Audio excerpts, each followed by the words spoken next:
There is our dear heart millennial, Catherine Rampell. This is her forecast. I call it a millennial forecast because she thinks that China is our friend.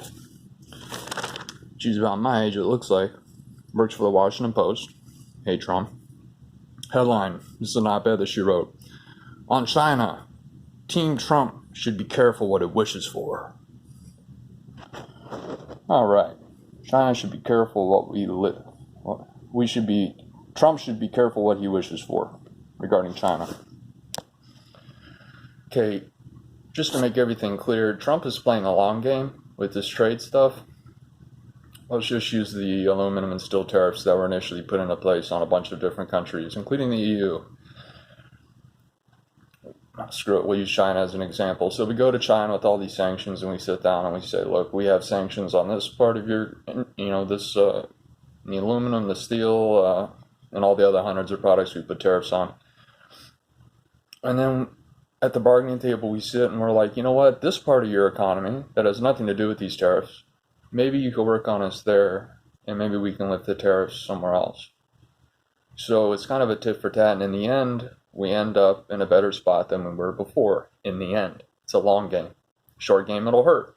It'll hurt for the next 5 years or so, 10 years maybe. Now 5 years, then 10 years, our economic standing, our trade imbalance, all that crap with China should be fixed as long as Trump gets reelected in 2020. But this millennial, she likes to use, and I've noticed this among younger people, because I used to do it myself, she likes to use words that you need to look up in a dictionary. And I was taught Journalism 101, don't use words that your readers are going to have to look up in a freaking dictionary. She writes, now might be a good time to put the Schadenfreude to rest, not only because it's a bit gauche. Okay. Schadenfreude.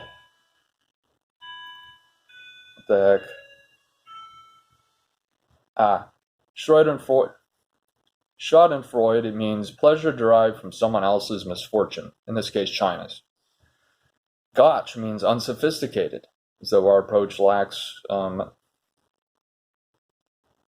cognitive thinking and critical thinking. So she, just to break this down and paraphrase it with the definitions, now might be a good time to put the pleasure that we're deriving from China to rest. Not only because it is a bit unsophisticated, she writes, as is becoming increasingly clear, there's also a self-interest reason to stop rooting for the world's second largest economy to falter. And they may be the second largest economy, but they're also our enemy.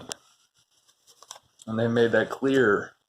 Xi Jinping is our enemy, the president of China, the next Mao Zedong, because now he's the dictator for life. That's the first time since Mao that's been done. When China sneezes, the rest of the world can catch a cold. Yeah, no shit. So, does that mean we should let them walk all over us with a $350 billion plus trade imbalance every year? Okay, colds go away. Okay?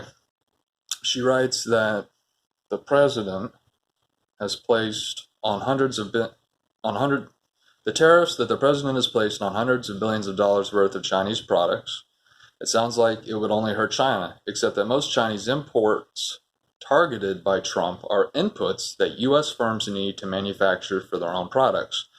So if you're a car company and the handles for your car come from China and we have tariffs on that part, because we have so many things that we're tariffing from China, hundreds of goods, that's saying that the automaker here in America can't get itself little door handles for the cars that it's making.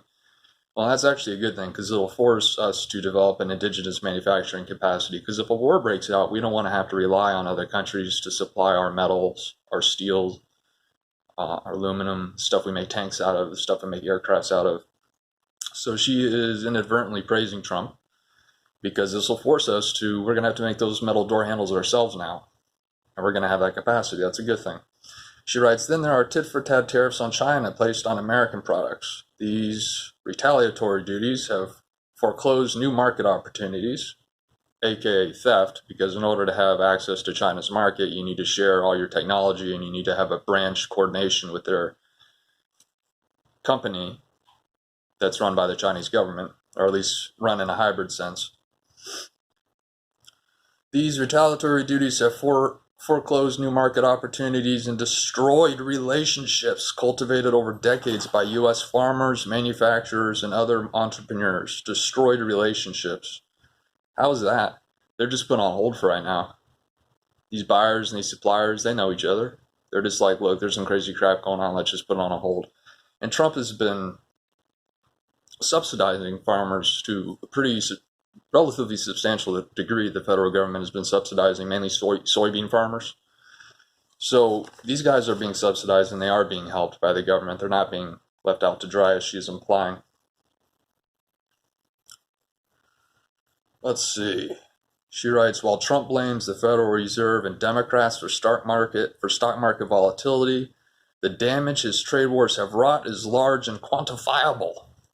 Okay, let me just break this down. Before Trump became president, the stock market never hit 20,000. Well, once he became president, excuse me, the stock market began breaking record after record. Hit 20,000. Everyone was like, wow, it's never hit 20,000. Then it hit 22,000. And then 24,000, 25,000, 26,000. Oh, wow. Huge record. And it is. So 26,000. And if we get hit, and let's say it goes down a full 2,000 points, which is a huge amount, down from 26,000 to 24,000. Well, shit, we're still 4,000 ahead of where we've ever been before.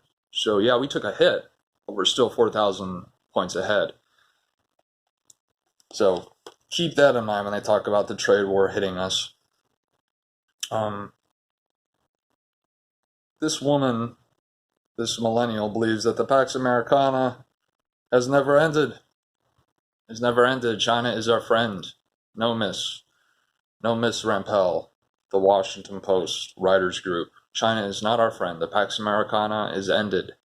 Great power competition has returned. Balance of power politics, kind of like Europe before World War I broke out. We have Russia in Asia. We have Russia pushing in on Europe, pushing in on the Middle East. We have China pushing in on Asia, pushing in on markets throughout Africa. This is a different time. This young woman, and I've made videos about this before, these millennials, things have not always been like how they were post-Cold War. Pax Americana has ended. Competition has begun. She needs to understand that. We're going to fix the stupid trade policies that have been put in place post-Cold War. She says, and of course, there is the fallout for U.S. firms that do business in China. Last week, Apple slashed its revenue forecast, noting that falling sales in China were responsible for more than 100% of its global revenue decline. Good. Apple are a bunch of traitors. Apple is one of the leading technology companies for artificial intelligence, drone technologies,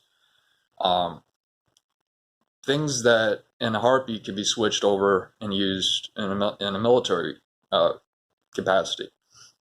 So Apple, in order to gain access to the Chinese market and the hundreds of millions of consumers that could buy their smartphones, Apple said, sure, we'll share all of our technology with you, Chinese government.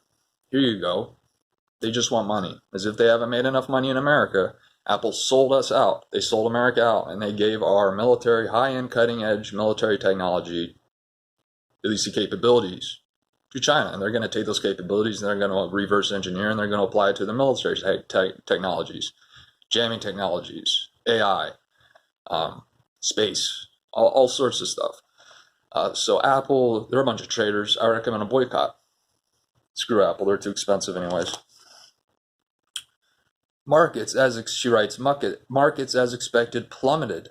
They plummeted with these trade wars. Still all-time high. Still at an all-time high. This was a dunderheaded thing to say out loud, but this guy from the Trump administration was right. So dunderheaded, by the way, I had to look up. It means stupid. So the White House Council of Economic Advisors chairman, Kevin Hassett, says, Apple isn't the only U.S. company at risk in a China showdown. Ford and General Motors, for instance, have also seen their Chinese sales plummet. good, because Ford and General Motors and factories such as these would be immediately converted into tank manufacturing factories, making parts for tanks, rifles, even ammunition, artillery shells, howitzers. Because when you're in a war, you lose tanks, you lose planes, you lose artillery pieces. Those all need to be replaced. And since the end of the Cold War, we have kind of,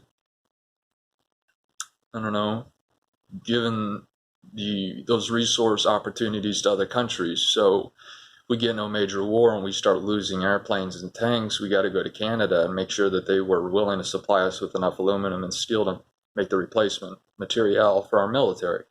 And Trudeau even said as much. So he kind of made our point regarding the tariffs on steel and aluminum that Canada's dealing with. I remain skeptical in part because Trump can't decide what he wants, she said. Complete bullshit. This is Trump's specialty. Trump's specialty is numbers, making money. He started out with a $10 million loan from his father. All right. Started out with money. So did Howard Hughes. And just because you're born into a family that has money, why is that a bad thing? So he took the $10 million, he's turned it into $10 billion. And yeah, there's been a lot of, what do they call it, financial issues that Trump has had with his companies. He's filed bankruptcy a few times. That's all that's par for the course. That's how it works in the private sector. You file bankruptcy in order to recoup money, in order to set things straight that may not be going as planned, businesses that are faulting. Trump has an international empire. She called it dumb. I guess assume markets as expected plummeted. This was a dumb out loud. This was a dumb thing to say out loud, but Hassett was right. I don't know. She's just saying that Trump and his team are dumb. Her last line, in the meantime, Team Trump should be careful what it wishes for. I don't know if you can see, but I put in an LOL there. LOL, because the Trump team wants a better trade relationship with China and with a whole bunch of other countries around the world. And lighting China up with hundreds of billions of dollars of tariffs is not only funny because they're reeling and they don't understand what to do. They're on their heels. It's funny, but also it's what we need to do, because having a $350 trade imbalance is absurd and will ultimately hurt national security. And like I said, the United States being able to indigenously produce its own material that would be used in the future war, not a future war, the future war with China. We need to be able to make that stuff ourselves. So Little Miss Millennial believes the Pax Americana is alive and well and that China's our friend and we need to hug each other and we need to stop this insane trade war that she's called dumb and unsophisticated, and Trump has no idea what he's doing. Even though he turned 10 million into 10 billion, he's an international real estate mogul. All right, that's the millennial news coming out of the Washington Post. Jody Roundhouse, out.